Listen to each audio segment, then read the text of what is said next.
Rumor has it that if a woman orgasms first, she'll have a boy. And if a man comes first, they'll have a girl. And by rumor has it, I mean Rashi read chapter 46:15 and just made shit up.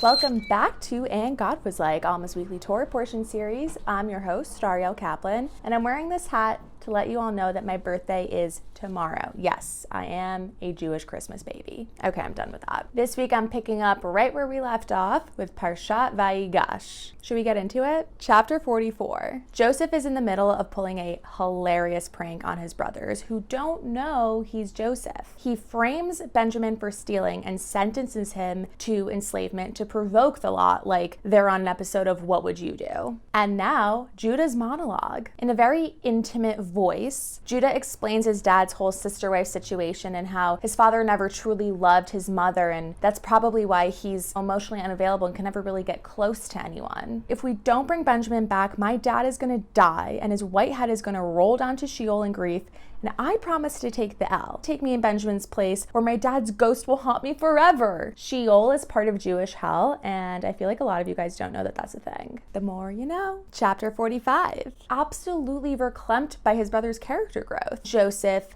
loses it. You'd think Joseph would be a really cute crier because he's so fucking hot, but he's actually a super uggo crier and everyone can hear him wailing, even Pharaoh. It's time for the big reveal and Joseph takes off his glasses and he speaks in Hebrew. Guys, it's me, it's Joseph. Is dad okay? No one answers him. Hello? Am I on mute? Can you guys hear me? Am I on mute? Okay, Joseph really says, brothers, I swear it's me. Come closer.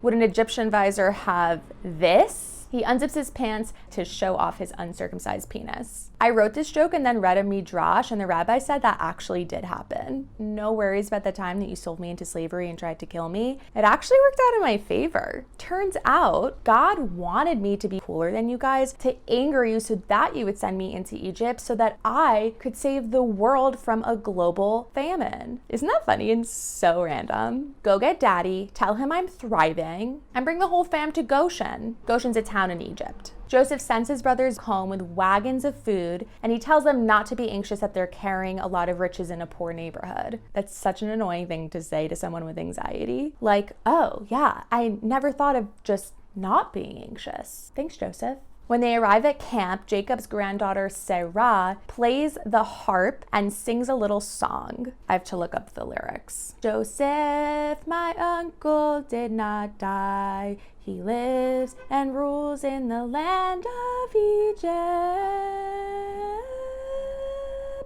Chapter 46. On his way to Egypt, Jacob has a vision from God. That is so Raven. Jacob, can you hear me? I'm going through a tunnel. I think there's some bad connection, but don't sweat the voyage to Egypt. I'm gonna protect you. And then Joseph is gonna kill you. Jacob seems unbothered by his death sentence. Then the Torah details Jacob's family tree, totaling 70 people. There are a lot of midrashim about this. One that has to do with counting 69 people, but I'm not gonna get into it. I just wanted to say 69. Joseph is finally reunited with his papa and they have a beautiful cry. Chapter 47. It's Bring Your Family to Work Day, and Pharaoh meets his best friend's family. The brothers are permitted to work as shepherds. Apparently, Egyptians hated shepherds because they hated sheep, something like that. It's mostly something about hating Jews. And Jacob tells Pharaoh, I've lived for 130 years. My life has been short and hard. I haven't lived as old as my ancestors. Ma'am, this is a Wendy's. The famine rages on for another 5 years, and when the people ran out of tax money for food, they sold Joseph their asses. This isn't a sex work joke. I guess Joseph could have bought their asses, but I mean he bought their livestock. And when the people ran out of livestock to sell, they sold their land to Joseph. Joseph gave everyone seeds in exchange for 1/5 of their yearly harvest. And that's how Joseph invented socialism. So Joseph is kind of a dick, but I don't feel like the rabbis concur. Chag Christmas Sameach. Happy Christmas. Do people say that? I'll be back next week with more.